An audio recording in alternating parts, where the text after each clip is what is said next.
Hello guys, welcome back to book talk. हम सबको पता है कि सेविंग करना कितना इम्पोर्टेंट है और बचपन से ही हमारे पेरेंट्स ने भी हमें सेविंग की इम्पोर्टेंस को समझाया है। जब हम छोटे थे तब हम अपने पैसे को गुल्लक में रखते थे क्योंकि उन पैसों को काम आने पर हम इस्तेमाल कर सके। बट जैसे जैसे हम बड़े होते जाते हैं, ज़्यादातर लोग के लिए सेविंग करना बहुत ही मुश्किल हो जाता है क्योंकि हर बार जब आप ग्रोसरी के शॉप पर जाते हो तो आप अपने आप को रोक नहीं पाते और पैसे खर्च कर देते हो। तो अगर आप भी अपनी आदतों को चेंज करना चाहते हो या फिर आपको पता नहीं कि इतने सारे पैसे कैसे खर्च होते हैं और इतने पैसे खर्च होने के बाद भी हम सेविंग कैसे कर सकते हैं, तो आप सही वीडियो देख रहे हो क्योंकि आज मैं आपको 5 ऐसे तरीके बताने वाला हूँ जिसका यूज़ करके आप सेविंग को डबल कर सकते हो। तो चलिए शुरू करते हैं। Number 1, your big 3 expenses. हम सबको पता है कि फाइनेंस का हमारे जीवन में कितना बड़ा रोल है, बट फिर भी हमारे स्कूल में बाकी सब कुछ पढ़ाया जाता है बट फाइनेंशियल नॉलेज की कोई बात ही नहीं करता। और जब आप अपनी मंथली एक्सपेंस को चेक करोगे तो आप पाओगे कि ज़्यादातर लोग इन 3 चीज़ों पे ज़्यादा स्पेंड करते हैं और वो है नंबर 1 हाउस, नंबर 2 ट्रांसपोर्टेशन और नंबर 3 फूड। तो अगर आप अपनी सेविंग को डबल करना चाहते हो तो आपको इन 3 चीज़ों को अच्छे से एनालाइज करना होगा। तो चलिए सबसे पहले हाउस की बात करते हैं। यह इन तीनों चीज़ों में सबसे कॉस्टली होता है। आप अगर कहीं पर जॉब करते हो तो आप रेंट पर रहते होंगे या फिर आपका खुद का घर होगा या फिर आप घर खरीदने की सोच रहे होंगे। अगर आप किसी ऐसी सिटी में रहते हो जहाँ पर कॉस्ट ऑफ लिविंग ज़्यादा है तो आपका मेजर पैसा घर के रेंट में ही चला जाएगा। तो उसके लिए आप क्या कर सकते हो, आप एक ऐसे अपार्टमेंट को रेंट कर सकते हो जो आपके ऑफिस से थोड़ा दूर हो बट उसका रेंट कम हो, या फिर आप अपार्टमेंट किसी दूसरे के साथ शेयर भी कर सकते हो जिससे कि आपका खर्च बचेगा। और अगर आप घर खरीदना चाहते हो तो यह ज़रूरी नहीं कि आप सबसे महंगा घर ही खरीदो क्योंकि उसके लिए आपको लोन लेना पड़ेगा। और अगर आप बड़े घर लेते हो तो उसके लिए आपको ज़्यादा लोन लेना पड़ेगा और उसकी इंटरेस्ट रेट भी काफ़ी हाई होती है जिसको चुकाते चुकाते आप परेशान हो जाओगे। अब आता है दूसरा एक्सपेंस, ट्रांसपोर्टेशन। अगर आप वर्क फ्रॉम होम नहीं करते हो तो आपको ट्रांसपोर्टेशन के लिए भी पे करना पड़ेगा। अब चाहे आपको ऑफिस जाना हो या जिम जाना हो या फिर किसी दोस्तों से मिलने जाना हो तो ट्रांसपोर्टेशन के लिए तो आपको पैसे खर्च करना ही पड़ेगा। और उसके लिए या तो आप बाइक या कार बाय करोगे या फिर कोई पब्लिक ट्रांसपोर्ट को चूज़ करोगे। और मोस्ट ऑफ द टाइम लोग बाइक या कार बाय कर लेते हैं। आपको पता है कि जब भी कार या बाइक को हम खरीदते हैं तो उसकी 10 से 20% वैल्यू शोरूम से उतरते ही खत्म हो जाती है। और उसका एक ही सॉल्यूशन है कि आप यूज्ड कार खरीद सकते हो जिससे कि वो आपको सस्ते में भी मिल जाएंगी और अगर आप उसे बेचते हो तो आपको ठीक ठाक दाम भी मिल जाएगा। तो एक सेकेंड हैंड कार खरीदना आपके लिए बेस्ट ऑप्शन हो सकता है। और अपने ट्रांसपोर्टेशन की कॉस्ट को और भी कम करने के लिए सबसे बेस्ट तरीका है कि आप पब्लिक ट्रांसपोर्ट का यूज़ कर सकते हो जैसे बस और मेट्रो, क्योंकि यह आपकी कॉस्ट को काफ़ी कम कर सकता है। इवन मुंबई और दिल्ली जैसे शहरों में ट्रैफिक इतना होता है कि मेट्रो ट्रेन से सफ़र करना ही सबसे बेस्ट रहता है। अब आता है तीसरा एक्सपेंस जो है फूड। इसका एक ही सॉल्यूशन है कि आप जितना हो सके बाहर से ऑर्डर करना कम करें।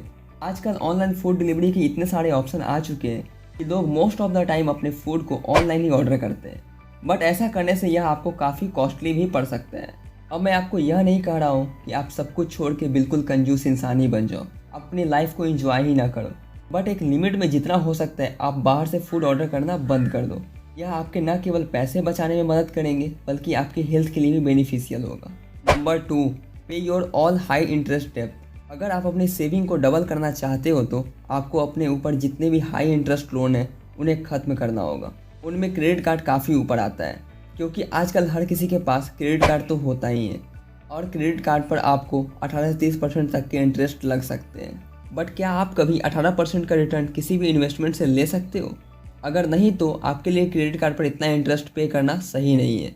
और हमें क्रेडिट कार्ड को तभी यूज़ करना है जितना कि हमारे महीने का बिल आता है उतने पैसे हमारे बैंक अकाउंट में ऑलरेडी पड़े होने चाहिए।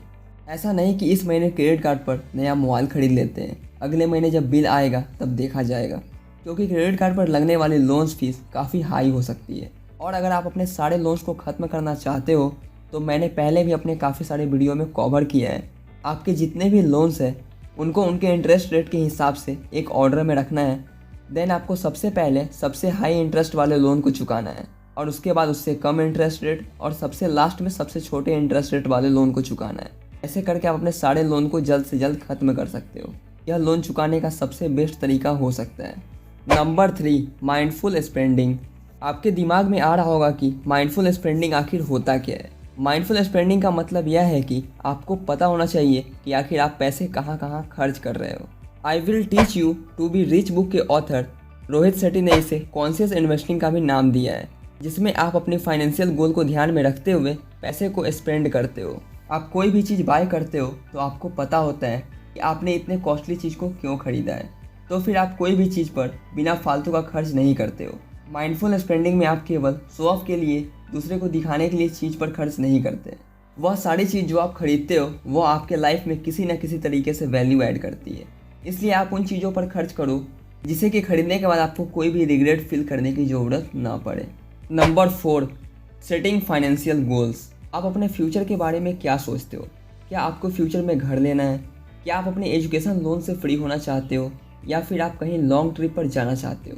अगर आप ऐसा कुछ अचीव करना चाहते हो तो आपको इसके लिए सेविंग करनी होगी और एक डिटेल प्लान बनाना होगा, क्योंकि अगर आप इसके लिए गोल सेट करते हो तो आपको इससे क्लियरिटी मिलती है कि आपको इन चीज़ों के लिए कितने पैसे चाहिए। हम सबको यह डिटेल में पता होने के बावजूद भी हम इन्हें ढंग से फॉलो नहीं कर पाते हैं, क्योंकि हम इनके बारे में कभी भी डिटेल प्लान बनाकर नहीं सोचते हैं और बस यही सोचते रहते हैं कि फ्यूचर में ये सारी चीज़ें कर लेंगे, बट कैसे करेंगे इसका कुछ अता पता नहीं होता है। इसलिए आपके जो भी फ्यूचर गोल्स हैं वह 3 तरह से डिवाइड होने चाहिए। Number 1, short term goals. Number 2, medium term goals. Number 3, long term goals. Short term goals वह है जिसको आपको 12 महीने में अचीव करना है, जैसे कि आपको आपके घर के लिए फर्नीचर चाहिए या फिर आपको एक स्मार्टफोन चाहिए। यह सब शॉर्ट टर्म गोल हो सकता है। जबकि मीडियम टर्म गोल्स 1 से 10 साल तक के हो सकते हैं, जैसे कि आने वाले कुछ सालों में आपको एक कार चाहिए होगा, आपके ऊपर जितने भी लोन्स हैं होम लोन को छोड़कर उन्हें ख़त्म करना है। यह सब मीडियम टर्म गोल्स हो सकते हैं। और 10 साल से ज़्यादा के जो भी गोल्स होते हैं उन्हें आप लॉन्ग टर्म गोल्स मान सकते हो, जैसे कि आपने जो भी होम लोन ले रखा है उसे ख़त्म करना है। तो इस तरह आप अपने लिए क्लियर गोल सेट कर सकते हो, अपने आप को फाइनेंशियली रिस्पॉन्सिबल बना सकते हो। Number 5, earning more money. जब भी बात आती है सेविंग की तो चीज़ों पर पैसा बचाना या फिर अपनी स्पेंडिंग को कम करना केवल एक हद तक ही पॉसिबल है, क्योंकि कुछ ऐसे एक्सपेंसेस हैं जिन पर आपका पैसा खर्च होने ही वाला है, उसमें आप कुछ भी नहीं कर सकते हो। बट अगर आप अपने पैसों को और भी ज़्यादा बढ़ाना चाहते हो तो आपको अपनी इनकम को ग्रो करने पर ध्यान देना होगा, क्योंकि जैसा कि आपको पता ही है कि हर साल इन्फ्लेशन बढ़ता जा रहा है और सारी चीज़ें एक्सपेंसिव भी होती जा रही है, इसलिए आपको अपनी इनकम पर ध्यान देना होगा। और अगर आप केवल एक ही इनकम सोर्स पर डिपेंड रहते हो तो अपनी इनकम को ग्रो करना आपके लिए काफ़ी मुश्किल हो सकता है, इसलिए आपको नए नए इनकम के सोर्स क्रिएट करने होंगे। अब यह किया कैसे जाए? तो सबसे पहले चीज़ जो आप कर सकते हो वह है आप अपनी बॉस को अपनी सैलरी इंक्रीज़ करने की बात कर सकते हो। बट ज़रूरी नहीं कि आप अपने बॉस के पास जाओ और वो आपकी सैलरी इंक्रीज़ कर दे। तो आपको अपने आप को उनके सामने कुछ इस तरह से प्रेजेंट करना है कि वह आपके काम से खुश हो जाए और आपकी इनकम को बढ़ाने के लिए तैयार हो जाए। एक दूसरा तरीका जिससे आप अपनी इनकम को इंक्रीज़ कर सकते हो वह है फ्रीलांसिंग। अगर आप किसी भी फील्ड में एक्सपीरियंस रखते हो तो हो सकता है कि आपको अच्छे से वीडियो एडिटिंग आता हो, क्योंकि आज के टाइम पर इंटरनेट की वजह से काफ़ी सारी अपॉर्चुनिटी क्रिएट हो चुकी है, जिसका फ़ायदा उठाकर आप अपने ऑफिस से टाइम निकाल कर फ्रीलांसिंग भी कर सकते हो और थोड़ा सा एक्स्ट्रा टाइम देकर आप अपने लिए एक नया इनकम सोर्स जनरेट कर सकते हो। तो दोस्तों यह थे वह 5 टिप्स जिसकी हेल्प से आप अपनी सेविंग को बढ़ा सकते हो। आज की वीडियो में बस इतना ही। अगर मेरा ये वीडियो आपको थोड़ा भी पसंद आया हो तो चैनल को सब्सक्राइब और वीडियो को लाइक करना ना भूलें, ताकि मैं आपके लिए ऐसे ही अच्छे कंटेंट लगातार लाता रहूं। धन्यवाद।